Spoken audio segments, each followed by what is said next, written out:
पर पीड़ा पाप है, परोपकार पुण्य है। और ये केवल मनुष्य के ऊपर लागू नहीं होता। कुरान की तरह अपना सनातन ये नहीं कहता कि जो कुरान को मानते हैं केवल उन्हीं का उपकार करो, जो कुरान को नहीं मानते उनको मारना जायज है, और उनको मारेंगे तो जन्नत में हूर मिलेगी, शराब की नदियां मिलेंगी। ये हमारा सनातन नहीं कहता, क्योंकि विज्ञान ये नहीं कहता। विज्ञान में पैरासीटामोल का आविष्कार यदि कोई ईसाई करता है तो वो ये नहीं कहता उसके साथ कि ये केवल ईसाइयों के ऊपर काम करेगी, ये मुसलमान के शरीर में काम नहीं करेगी। विज्ञान तो सार्वभौमिक होता है या नहीं होता? विज्ञान सार्वकालिक होता है या नहीं होता? तो ये सार्वकालिक विज्ञान है, ये हर परिस्थिति के अंदर काम करने वाला है। अब अगर पुनर्जन्म और कर्मफल है तो कर्मफल में हम कर्म 3 तरीके से कर सकते हैं। मैं आपको बहुत विस्तार में उलझाऊंगा नहीं, आपको सीधा सीधा सरल शब्दों में समझाने की मेरी इच्छा है। आपको संचित, प्रारब्ध और बहुत गूढ़ शब्दों में नहीं लेकर जाता मैं। पाप और पुण्य की भी इससे अच्छी और कोई परिभाषा नहीं हो सकती। दूसरे का परोपकार पुण्य और दूसरे को पीड़ा देना, दुख देना पाप। अब पीड़ा कैसे दे सकते हैं दूसरे की? आपने मेरा मोबाइल रखा है, किसी ने चुरा लिया तो मुझे पीड़ा होगी ना। मैं कहीं जा रहा हूं, किसी ने मुझे थप्पड़ मार दिया तो पीड़ा होगी ना। मैं ये सामान बेच रहा हूं, ये सामान मोबाइल बेचते हुए 100 रुपए कमाने चाहिए, 500 रुपए कमाई तो दूसरे को पीड़ा होगी ना। मैंने गाय का देसी घी बेचा, देसी घी के अंदर नकली घी मिला दिया तो दूसरे को पीड़ा होगी ना। तो ये सारे पाप हैं, जो इस परिभाषा में आए वो पाप है। उसका कोई एक्सक्यूज नहीं है कि जी सब करते हैं तो मैं भी करूंगा। और परोपकार क्या है कि आपने किसी को सुख दिया, मुझे भूख लगी है, आपने मुझे खाना खिला दिया तो मुझे सुख मिलेगा ना। तो वो क्या है? परोपकार पुण्य। मैं भूखा हूं, मुझे जाना है फेज 1 तक, आप अपनी स्कूटी के ऊपर जा रहे हैं, आपने मुझे बिठा लिया तो ये क्या हुआ? परोपकार हुआ ना। मेरे कोई बीमारी है, आपके पास दवा है, आप डॉक्टर हैं, आपने मुझे दवा बता दी तो ये क्या हुआ? परोपकार हुआ। मैं बीमार हूं, मेरे पास पैसे नहीं है ऑपरेशन करवाने के, आपके पास पैसे हैं, आपने ऑपरेशन करवा दिया 5 लाख रुपए का, किसी के दिल का ऑपरेशन करवा दिया, उसके प्राण बच गए, तो ये क्या है? पुण्य है या नहीं? परोपकार है ना। कोई बच्चा अनपढ़ है, उसको पढ़ाई लिखाई नहीं आती, आपने उसको स्कूल की पुस्तकें दिलवा दी, आपने उसको एडमिशन करवा दिया। कोई बच्चा सरकारी स्कूल में पढ़ता है, आपको पढ़ाना आता है, आपने उसको निःशुल्क ट्यूशन दे दिया, तो ये क्या है? परोपकार है। दूसरे को खुशी मिलेगी ना, दूसरे का जीवन अच्छा मिलेगा, तो ये परोपकार है, ये पुण्य है। तो आपका जो परमानेंट अकाउंट है, जो आपके पिछले जन्म में भी था, जब आप किसी और योनि में थे, गाय की योनि में, भैंस की योनि में, हम सब पता नहीं किस किस योनि से आए हैं। हो सकता है किसी जन्म में गधे भी रहे हो, सुअर भी रहे हो सकता है, कोई ताज्जुब की बात नहीं है। अब इसके बारे में कोई नहीं जानता। महर्षि व्यास लिखते हैं कि कर्मों का फल कैसे मिलता है, इसके बारे में केवल ब्रह्मांड जानता है, ईश्वर जानता है, उसकी शक्ति जानती है। किसी मनुष्य की इतनी हैसियत नहीं है कि इसके बारे में जान सके। तो पाप और पुण्य समझ आया। अब पाप और पुण्य दोनों कर्म है। हमारे जो कर्म है वो मिश्रित भी हो सकते हैं, पाप वाले भी हो सकते हैं, पुण्य वाले भी हो सकते हैं। और कुछ जो हम नित्य क्रियाएं करते हैं, जैसे सुबह आप उठे, आपने मुंह धोया, तो ये कोई कर्म नहीं है। जब महर्षि दयानंद कहते हैं कि जब चेष्टा पूर्वक,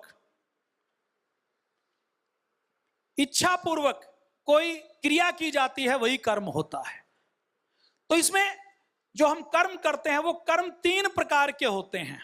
एक तो जो हम खुद करते हैं, जो खुद करते हैं उसमें भी 3 प्रकार से हम कर सकते हैं। एक तो मानसिक कर्म कर सकते हैं। मैंने खड़े खड़े ये सोच लिया कि सामने वाले व्यक्ति, अब मैं इसको बोलना भी ठीक नहीं है, पॉजिटिव लेते हैं इसको, बुरे तरीके से, सामने वाले व्यक्ति की लॉटरी निकल जाए तो ये मेरा अच्छा कर्म हो गया कि मैंने उसका अच्छा सोचा। कि ये व्यक्ति बीमार है, मैंने मन में सोचा कि हे ईश्वर इसके ऊपर अपनी दया कर, तो ये हमारा मानसिक कर्म हो गया। हम जब बोलकर कर्म करते हैं, हमने किसी को गाली दी, किसी की प्रशंसा कर दी, आपका कोई शिक्षक कक्षा लगाता है और आपने कह दिया कि आप तो बड़े अच्छे व्यक्ति हैं, आपने बहुत अच्छी कक्षा लगाई, आपने तो लाखों लोगों का जीवन बदल दिया, तो ये हमने वाणी से कर्म किया या नहीं किया? अब ओसामा बिन लादेन ने 26/11 का जो अटैक हुआ वो उसने खुद किया था क्या?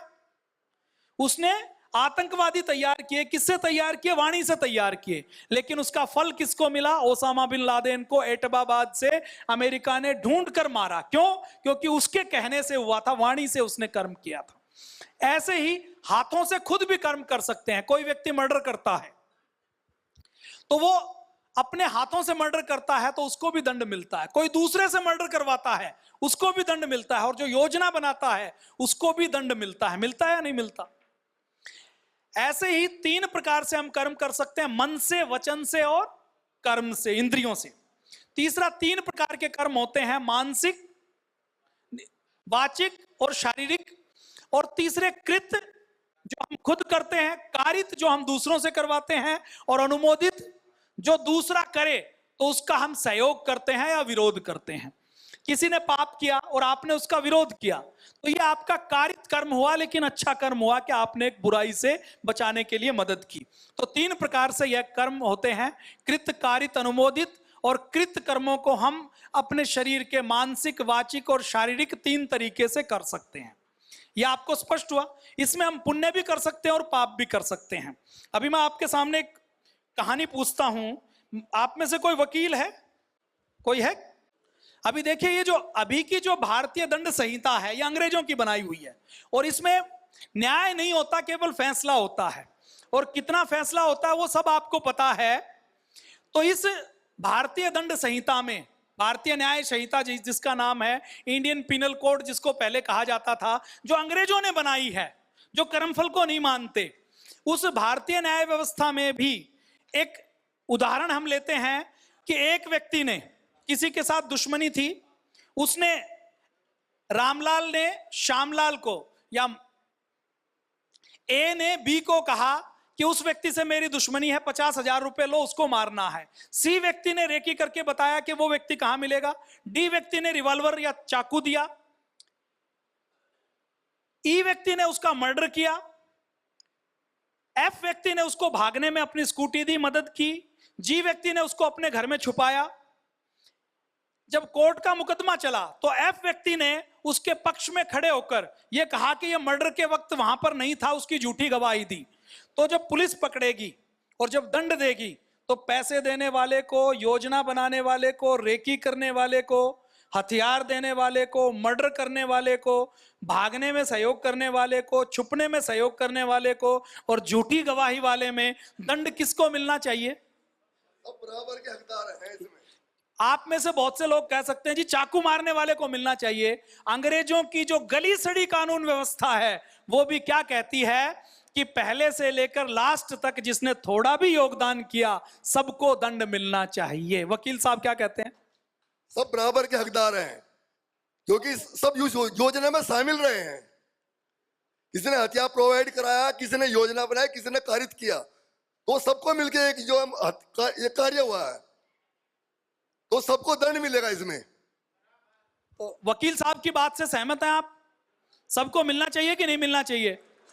तो ये कृत, कारित, अनुमोदित के सिद्धांत में आ जाता है। जो आज की न्याय व्यवस्था कहती है कि सबको दंड मिलेगा, इस ब्रह्मांड की जो न्याय व्यवस्था है। अच्छा, ये जो क्राइम होते हैं ना, इसमें आधी बार तो एविडेंस नहीं होता, सबूत नहीं होता। और दंड व्यवस्था क्या कहती है कि किसी भी बेकसूर को दंड नहीं मिलना चाहिए। उस चक्कर में 100 में से 99 क्रिमिनल छूट जाते हैं कि नहीं छूट जाते? सब जगह तो सीसीटीवी कैमरा नहीं होता। सीसीटीवी कैमरा सही सब जगह नहीं हो सकता। एक धूर्त केजरीवाल ने कहा कि मैं दिल्ली में कई लाख कैमरे लगवा दूंगा। उसने लगवाए या नहीं लगवाए हमें नहीं पता, लेकिन जो भगवान का सीसीटीवी कैमरा है, जिसको चित्त कहा जाता है, वो चित्त आपका चित्रगुप्त है और वो आपके मन के अंदर, आपके आत्मा के अंदर लगा हुआ है। जो कुछ आप सोचते हैं, जो करते हैं, वो सारा उसके अंदर रिकॉर्ड होता है और जो आपका हिसाब किताब होता है उसकी पैरवी कोई वकील नहीं करता।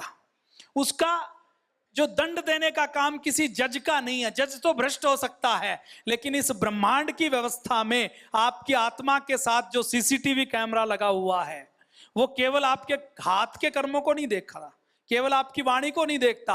आपके मन में एक जो लहर उठी ना सुबह उठते ही कि पड़ोसी की गाड़ी ज्यादा अच्छी है, उसकी गाड़ी तो ठुक जाए, उसकी गाड़ी ठुकेगी नहीं ठुकेगी, आपकी गाड़ी ठुकनी तय है।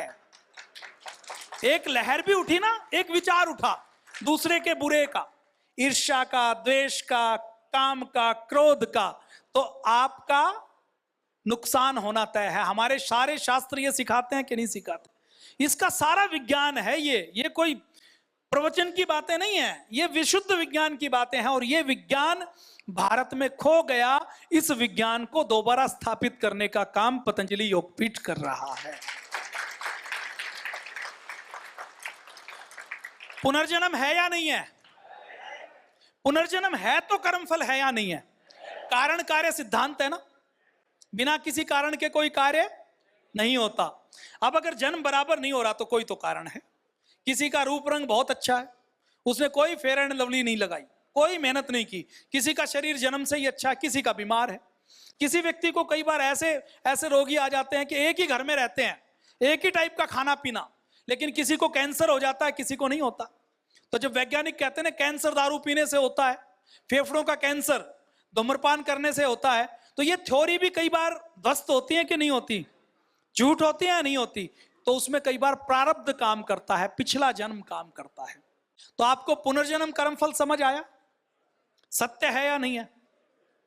अगर कर्मफल सत्य है तो हमें जो कमाई करनी चाहिए वो केवल इस जन्म की करनी चाहिए या कई जन्मों की?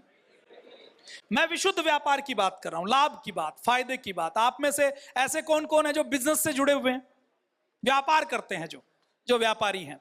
अच्छा, व्यापार में आपके पास ऑप्शन हो कि आप मिठाई की दुकान खोलें तो 1% का लाभ होगा, और आप अगर गारमेंट्स की दुकान खोलें, सुनार की दुकान खोलें तो 100 रुपए की बिक्री करें तो 50 रुपए का लाभ होगा, और दोनों नैतिक हैं। तो आप 50 रुपए के लाभ वाला काम करेंगे या 1 रुपए वाला? 50 रुपए वाला करेंगे ना। जैसे अपने घर के अंदर कमाई करने के बहुत से तरीके हो सकते हैं ना। जैसे कोई बच्चा अगर उद्दंड है, कमाई तो वो भी कर सकता है, किसी की चैन तोड़े तो किसी दिन उसने 1 लाख रुपए की 1 तोले की चेन तोड़ ली तो 1 लाख रुपए की कमाई तो हो गई उसकी, लेकिन वो कमाई लंबी चलेगी क्या?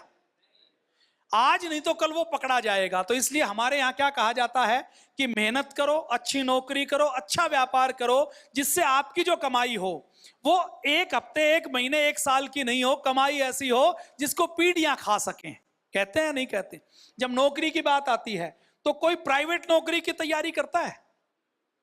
सब किसकी तैयारी करते हैं? सरकारी नौकरी की, कि सरकारी नौकरी परमानेंट है, नौकरी के बाद भी पेंशन मिलेगी तो खाने पीने की चिंता मिट जाएगी। अभी आप जो नौकरी कर रहे हैं ना, जो काम कर रहे हैं, जो धंधा कर रहे हैं, जो बिजनेस कर रहे हैं, ये सब टेम्परेरी काम है, चेन तोड़ने वाला, जो थोड़े दिन तो काम करेगा लेकिन लंबा काम नहीं करने वाला। लंबी कमाई कौन सी है? जो अगले जन्म में भी काम आए। अभी आप नौकरी करते हैं, व्यापार करते हैं, तो उसके जो पैसे की कमाई है उसको आप केवल इस जन्म में भोग सकते हैं या अगले जन्म में भी जा सकती है? जा सकती है क्या?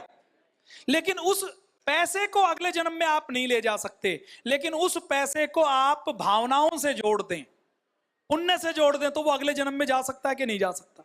कन्वर्जन हो सकता है ना। आप अमेरिका में भारतीय रुपए लेकर जाएं तो कोई नहीं लेगा, लेकिन एयरपोर्ट के ऊपर एक काउंटर होता है जहां पर आप कन्वर्ट करवा सकते हो, उसका मूल्य मिल सकता है। तो अभी के आपकी प्लॉट, आपकी हवेली, आपका फ्लैट, आपका बैंक बैलेंस, आपका सोना आपके अगले जन्म में काम आने वाला नहीं है।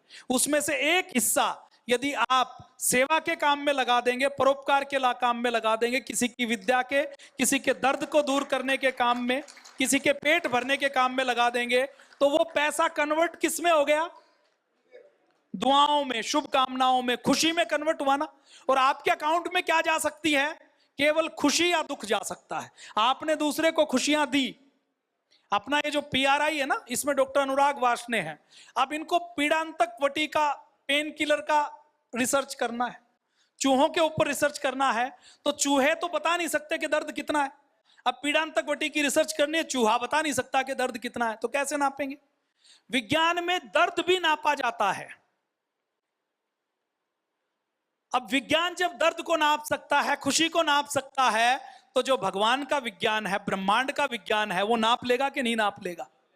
आप ये सोचे कि मैंने 1 लाख रुपए का परोपकार कर दिया, कौन देखता है? ब्रह्मांड उसको भी देखता है, उसको भी मल्टीप्लाई करके, नाप के आपको उससे कई गुना ज्यादा बदले में खुशी देगा जो आपने दूसरों में दी। तो अनुराग जी कैसे नापते हैं? वो कहते हैं चूहों को बीमारी पैदा की, जोड़ों में दर्द पैदा किया, और जोड़ों में दर्द के बाद चूहों को देखते हैं कि चूहा कितनी देर में गर्म प्लेट के ऊपर पैर रखता है, फिर उनको पीड़ानिल दे दी। पीड़ा नील देने के बाद देखते हैं कि वो गर्म प्लेट के ऊपर कितने मिली सेकंड तक और ज्यादा पैर रख सकता है, तो दर्द को भी वो नाप लेते हैं। और ब्रह्मांड का विज्ञान भी, ये ब्रह्मांड भी उसको नापता है। तो आपको आपके जीवन में जो कुछ है उसका एक हिस्सा परोपकार में लगाना चाहिए, ताकि अगला जीवन आपका उस भूटान के राजकुमार की तरह ऐशो आराम का हो सके। हमारे गुरुकुलों में पुराने समय में जो इंजीनियरिंग की, मेडिकल की शिक्षा बाद में दी जाती थी, सबसे पहले धर्म की शिक्षा दी जाती थी। धर्म मतलब ब्रह्मांड के बारे में, इस जन्म से पहले और इस जन्म के बाद के बारे में। और वो शिक्षा, अब आप चरक संहिता पढ़ेंगे तो महर्षि चरक सुश्रुत कोई व्यक्ति आया तो उसको आते ही डॉक्टर नहीं बनाते थे। वो कहते थे कि डॉक्टर क्यों बनना है, अगर कमाई करने के लिए डॉक्टर बनना है तो कमाई करने के लिए कुछ और करो। डॉक्टर वही बने जिसको मोक्ष प्राप्त करना हो, जिसको परोपकार करना हो। इसलिए हमारे यहाँ आयुर्वेद की या कोई विद्या अधिकारी व्यक्ति को ही दी जाती थी, जो व्यक्ति अधिकारी नहीं होता था उसको नहीं दी जाती थी। अपने यहाँ भारत के अंदर युद्ध भी होता था तो धर्म के नाम पर होता था या नहीं होता था? और युद्ध के भी अपने भारत में नियम थे कि शाम हो जाएगी तो युद्ध नहीं होगा, शंख बजेगा, दुदुम्बी बजेगी तो युद्ध शुरू करेंगे। रथी के साथ रथी लड़ेगा, हाथी के साथ हाथी लड़ेगा, घोड़े के साथ घोड़ा लड़ेगा। घोड़े वाला सवार कभी सैनिक की गर्दन नहीं काटता था। किसी ने पीठ दिखा दी या आत्मसमर्पण कर दिया तो शरण में आए हुए व्यक्ति की हत्या करना महापाप माना जाता था। तो युद्ध कैसे होते थे? युद्ध भी धर्म के आधार पर होते थे, नियमों के आधार पर होते थे। ऐसा हमारा भारत था, इतना ब्रह्मांड को समझने वाला था। तो आपको यह जीवन अपना अच्छा करना है तो धर्म के परोपकार के कौन कौन से काम है? टी सीरीज का मालिक है ना गुलशन कुमार, वो वैष्णो देवी के नीचे लंगर चलाते हैं। आप जहां बैठे हैं उसके नीचे परम पूज्य स्वामी जी महाराज भी संत रविदास लंगर चलाते हैं। अपने भारत में किसी के पास धन होता था तो उस धन में से 25% सेवा के कामों में लगाते थे। तो लोग भोजनालय चलाते थे, लंगर चलाते थे, प्याऊ बनाते थे, सरोवर बनाते थे, तालाब बनाते थे, रोड बनवाते थे, धर्मशाला बनवाते थे, हॉस्पिटल बनवाते थे। ये करते थे या नहीं करते थे? और सब क्या मानते थे कि धन हो तो उसका सदुपयोग किया जाए। दानवीर कर्ण के बारे में आपने सुना है कि जब तक मैं दान नहीं करूंगा तब तक मैं भोजन ग्रहण नहीं करूंगा। तो दान का, सेवा का इतना महत्व है। सेवा कोई धर्म का पक्ष नहीं है।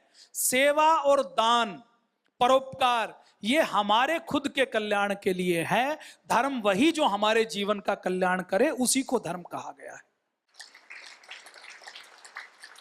तो अब आपको परोपकार करना है तो एक तरीका है, आपके पास 400 करोड़ हो तो हॉस्पिटल बनवा दो। बना सकते हैं क्या? टी सीरीज की तरह पैसे हों तो मैंने टी सीरीज में वहां पता किया कि वहां पर कितना खर्चा होता है। तो वो कहते हैं रोज 3 से 4 लाख रुपए का भोजन वहां वैष्णो देवी में करवा देते हैं। साल में कम से कम भी 300 का 4 लाख से गुणा करना, 1 करोड़ रुपए वहां पर खर्च करते हैं। आपके पास 1 करोड़ है तो लंबर चला दो। चला सकते हैं? कह रही जी नहीं है। नहीं है क्योंकि पिछले जन्म की कमाई है नहीं। भूटान का राजकुमार चाहे तो चला सकता है कि नहीं चला सकता? बिना मेहनत के चला सकता है कि नहीं चला सकता? बिना इस जन्म के चला सकता है ना। अब हमने पिछले जन्म में इतनी मेहनत नहीं की कि इस जन्म में हमें बैंक बैलेंस, ओपनिंग बैलेंस ज्यादा मिलता। अब जिसको माँ बाप की संपत्ति मिलती है, सबको तो नहीं मिलती ना। कुछ कुछ का जन्म ऐसा होता है कि 100 एकड़ जमीन है, कुछ नहीं करना, एसी में बैठे हैं, थार ली हुई है, सुबह से शाम तक घूमते हैं। और कुछ लोग जो है ना समझ होते हैं, दारू में उड़ाते हैं, कुछ लोग सेवा में उड़ाते हैं। तो उनको ओपनिंग बैलेंस ज्यादा मिला, इसका मतलब पिछले जन्म का कैरी फॉरवर्ड हो गया। और आपको, हमें, जिनको सामान्य परिवार मिला, जिनको पिछले जन्म का नहीं मिला, वो इस जन्म में मेहनत करें तो कमाई कर सकते हैं कि नहीं कर सकते? कोई व्यक्ति गरीब परिवार में जन्म हुआ, जन्म के समय उसके पास भोजन नहीं था, लेकिन भगवान ने हाथ पैर दे दिया, मनुष्य का शरीर दे दिया।